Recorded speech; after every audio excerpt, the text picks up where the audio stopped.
Hey guys, happy Friday. Dr. Dobson here, and in this one we're going to be going over the installation of a single wing Maryland bridge. And we're also going to cover the manufacturing process of it in-house.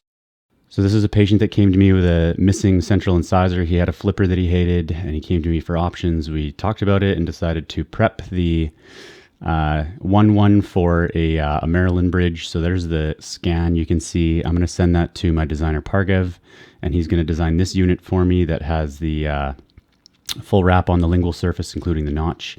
Going to send that to the mill, sinter, polish, and then there's our unit ready to go.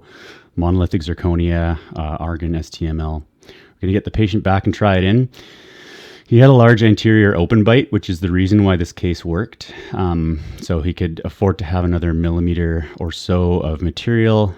And we did want to take it out of the bite completely, so that's what we did to reduce stress on this. Obviously, these things are quick, cheap, and easy, but the drawback is that they're not nearly as durable as an implant. So we're going to prep the, we're going to pumice the tooth, we're going to prime the ceramic and the tooth, and then we're going to cement it with Panavia V5.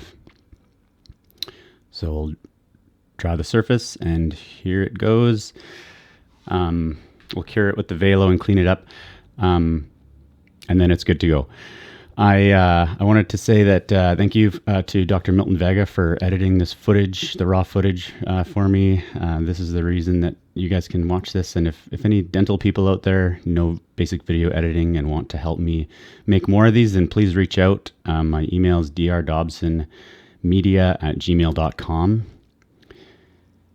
And feel free to email me there. This thing is doing well. It's still in the mouth. There's a post-installation photo, and there's a before and after.